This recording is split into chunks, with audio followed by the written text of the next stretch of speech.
नमस्कार, आपण पाहताय न्यूज 18 लोकमत. आपल्या सगळ्यांचं स्वागत. मी मिलिंद भागवत आणि सुरुवात करूयात एका महत्त्वाच्या बातमीनं. सुशांत सिंह राजपूत आत्महत्या प्रकरणी नवनवीन माहिती समोर येते आणि न्यूज 18 लोकमत त्याचा सातत्यानं पाठपुरावा करताय. जे नवीन माहिती हाती आली आहे तर सुशांत सिंह राजपूतचा जो स्वयंपाकी होता, जो त्याच्याकडे तो मुंबईत आल्यापासून काम करत होता, त्यानं न्यूज 18 लोकमतची खास बातचीत केली. सुशांतच्या घराचा सगळा कंट्रोल हा फक्त रियाच्या हाती होता. एवढंच नाही तर सुशांतच्या अगदी जवळचे किंवा त्याच्या विश्वासातले असणाऱ्या 14 जणांना रियानं नोकरीवरून काढून टाकलं होतं. एवढंच नाही तर सुशांत सिंह राजपूतच्या बँकेचे सर्व व्यवहार आणि आर्थिक जबाबदारी रियाच सांभाळत होती, असा खुलासाही त्यानं केला आहे.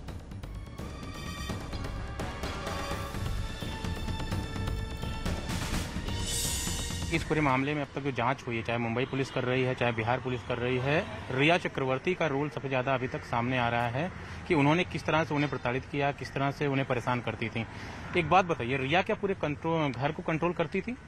हाँ, कंट्रोल तो करती थी, पर कभी सर को परेशान करते हुए हमने अभी आज तक कभी नहीं देखा, क्योंकि सर को अभी आज तक ऐसा कुछ परेशान किस तरह से कंट्रोल करती?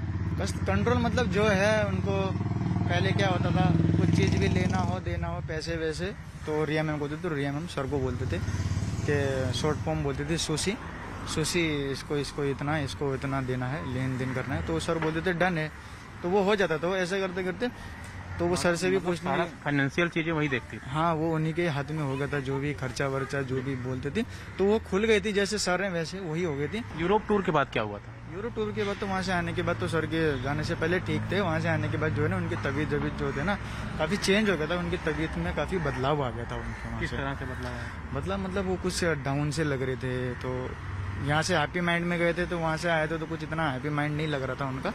आने से पहले हमें एकदम अटैक नहीं मिले, तो रिया मैम के घर पे रुके कुछ 4-5 दिन बाद ही.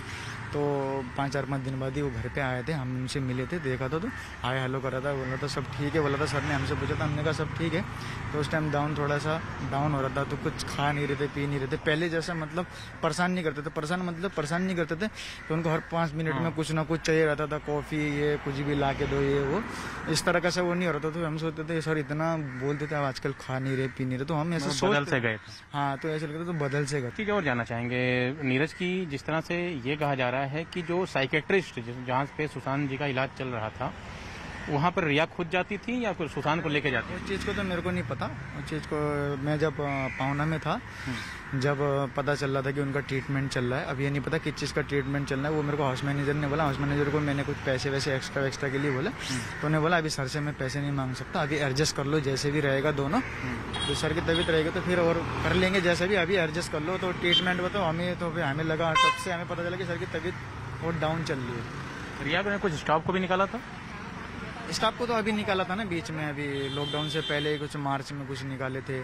साहिल बॉडीगार्ड को निकाला था, जो सर का बिल्कुल ही खास पर्सनल बॉडीगार्ड है, जो सर ने कभी भी उनको निकाला नहीं. और जो उनका जो सैफ है, 4 साल से बहुत पुराना सैफ है. क्या नाम है उनका? अशोक नाम है. हाँ, उनको भी पता नहीं क्यों निकाल दिया सर ने, तो कभी निकाला नहीं. तो और खास लोग थे उनको? हाँ, खास को निकाला, क्योंकि वो सर की तरफ ज्यादा थे, रिया मैम की तरफ ज्यादा नहीं थे. मतलब कहीं ना कहीं रिश्ते खराब. हाँ, कहीं ना कहीं रिश्ते खराब थे. फिर उन्होंने कैशियर को भी हटाया, जो कैशियर भी बहुत अच्छा बंदा था, जो कुछ भी खर्चे फालतू के होते थे तो बोलता था मुझे पक्का बिल ला के दो. क्या पता उसी वजह से भी उसका पत्ता साफ. 3 खास बंदों को निकाला गया. हाँ, 3 खास बंदों को निकाला. कैमरा नतीश के साथ दिवाकर सिंह, न्यूज 18 इंडिया, मुंबई. आता या माहितीचा नेमका कसा पोलीस उपयोग करून घेतील बघणं महत्त्वाचं असेल. बातमी अयोध्येतल्या राम मंदिराच्या भूमिपूजनाचा दिवस जसा जसा जवळ येतोय तशी तशी अयोध्येतली जी तयारी आहे ती अधिक वेगानं होऊ लागलेली आहे. रामललाच्या मूर्तीवर चढवण्यात येणारी वस्त्र तयार झाली आहेत. केशरी, पिवळ्या आणि हिरव्या अशा 3 वेगवेगळ्या रंगांच्या वस्त्राचा पेहराव रामललाच्या मूर्तीसाठी केला जाणार आहे. वेगवेगळ्या दिवशी 3 रंगांची वस्त्र या मूर्तीला परिधान केली जातील. तसंच भूमिपूजनासाठी आवश्यक असणारा एक खास ध्वज सुद्धा तयार करण्यात आलेला आहे. भूमिपूजनाच्या दिवशी हा ध्वज तिथे फडकवला जाईल. कल से लेकर के और 5 तारीख तक इन्हीं का कपड़ा पहनाया जाएगा, क्योंकि ये अभी दे रहे हैं आपके सामने. और यह कपड़े ही रामलला जिस दिन वो हमारे मुख्यमंत्री प्रधानमंत्री जी आएंगे उनको पहनाया जाएगा. और ये ध्वज भी उनको अर्पित किया जाएगा।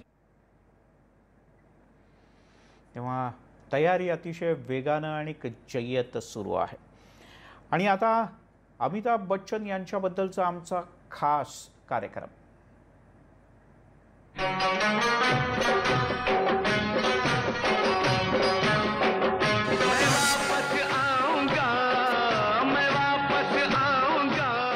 नमस्कार, मी सुवर्णा जोशी। महानायक अमिताभ बच्चन यांची कोरोना टेस्ट निगेटिव्ह आलेली आहे आणि त्याच विषयी आपण या विशेष कार्यक्रमात बोलणार आहोत। आव्हानांचा सामना करणारा आणि संकटावर विजय मिळवणाऱ्या महानायकानं कोरोनावरही विजय मिळवलेला आहे। अमिताभ बच्चन यांचं संपूर्ण आयुष्यच संघर्षानं भरलेलं आहे। त्यामुळे कोरोनावर उपचार घेत असताना हॉस्पिटलमध्ये अमिताभ बच्चन हेच म्हणत असणार, मैं वापस आऊंगा।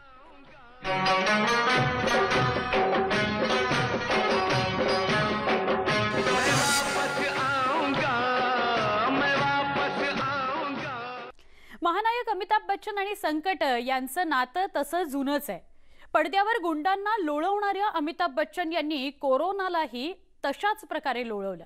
आतापर्यंत अनेक संकटांना महानायकानं मुतोड जबाब दिलाय।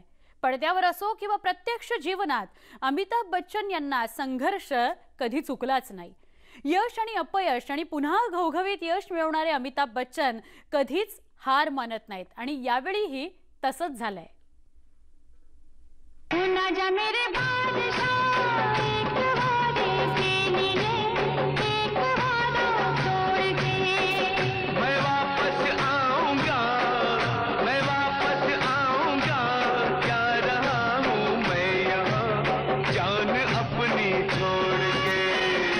मैं वापस आऊंगा।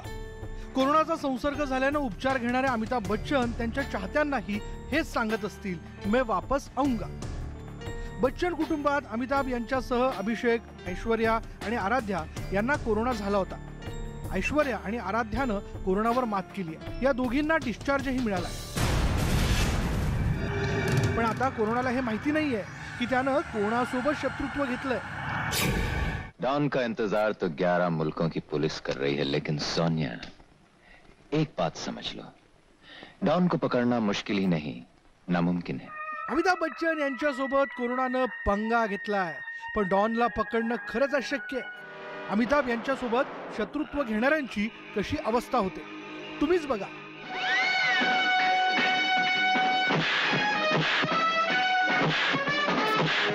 डॉन सिनेमात डॉनची भूमिका करणाऱ्या अमिताभ बच्चननं त्याच्या सर्व शत्रूंना चांगलंच लोळवलं होतं। आता अमिताभ बच्चन यांच्यासोबत शत्रुत्व घेणाऱ्या कोरोनाला महानायक चांगलीच फाईट देतात। हमारी तरफ एक कहावत है कि दूसरों के लिए गड्ढा खोदने वाला खुद ही उसमें गिर जाता है। वयाच्या 78व्या वर्षातही अमिताभ बच्चन यांच्यातला अँग्री यंग मॅन पाहायला मिळतोय।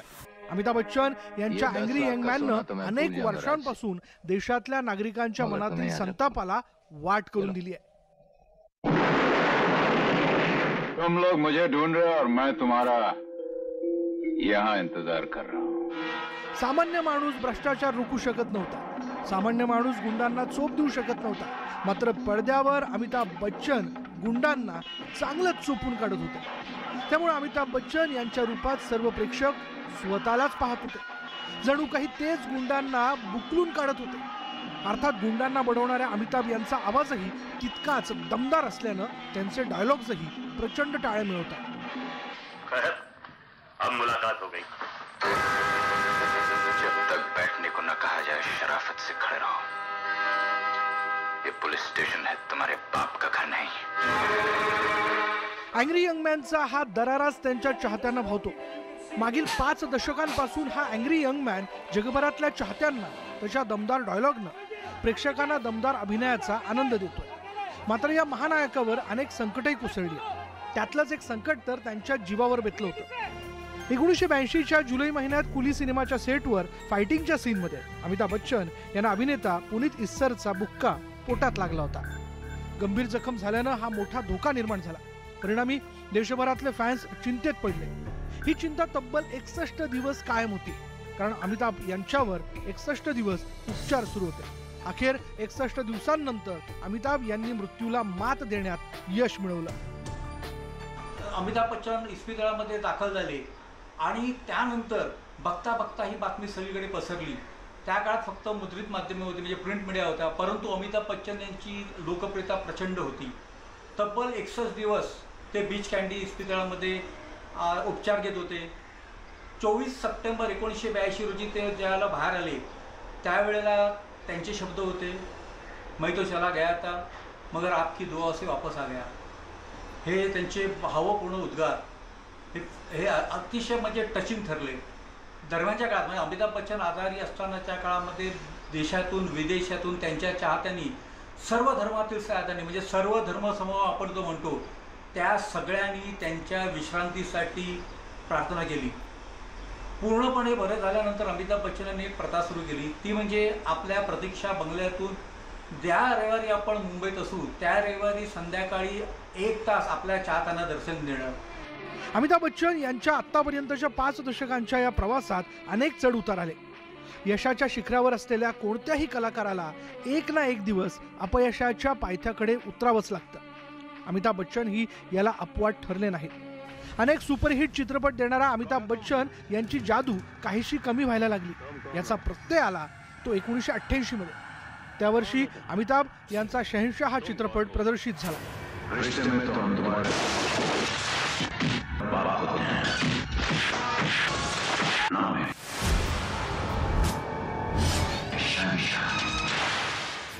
अमिताभ बच्चन यांचा शहंशाह सिनेमातला हा डायलॉग चांगलाच गाजला। जाने दो मुझे जाना है हे गाणंही हिट झालं। पण 90च्या दशकाची सुरुवातच अमिताभ यांच्यासाठी प्रचंड निराशाजनक ठरली। जादूगर, तुफान हे दोन्ही चित्रपट फ्लॉप।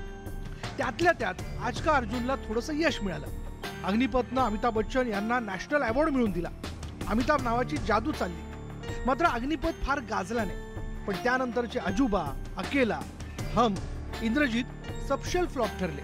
हम मध्ये तर रजनीकांत, गोविंदा असूनही तो सिनेमा प्रचंड हिट ठरला नाही। त्यानंतरचा खुदा गवा थोडासा सुसह्य होता। मात्र त्यानंतरच्या काळात आलेले लाल बादशाह, मृत्यूदाता पाहून तर चाहत्यांना धक्काच बसला। मेजर साहब, हिंदुस्तान की कसम, कोहराम ही सबशेल आपटले। बडे मियां छोटे मियां थोडा चालला, पण त्याचं क्रेडिट गोविंदाला मिळालं। परंतु अमिताभ बच्चनच्या करिअरमध्ये पहिला जो डाऊनफॉल आला तो नेमकं जर सांगायचं तर ज्या वेळेला ते लोकसभा खासदार झाले आणि त्यांच्यावर बोफोर्स प्रकरणाबद्दल आरोप केले गेले, त्यानंतरची त्यांची जी इनिंग आहे, म्हणजे शहंशाह सिनेमा ज्या वेळेला रिलीजला आला त्यावेळेला त्यांच्या विरोधात फार मोठं सामाजिक राजकीय वातावरण, आंदोलन निर्माण झालं होतं। अपयशाची मालिका थांबण्याचं नाव घेत नव्हती। चित्रपटसृष्टी आणि चाहत्यांना हे सर्व समजण्याच्या पलीकडचं होतं। पण अमिताभ बच्चन यांनी अनेक चित्रपटांमध्ये साकारलेल्या व्यक्तिरेखेचं नाव विजय होतं। हा विजय कधीच हार मानत नाही। अमिताभ यांनीही प्रत्यक्ष जीवनात तेच करून दाखवलं। संतोष गोरे, न्यूज 18 लोकमत, मुंबई।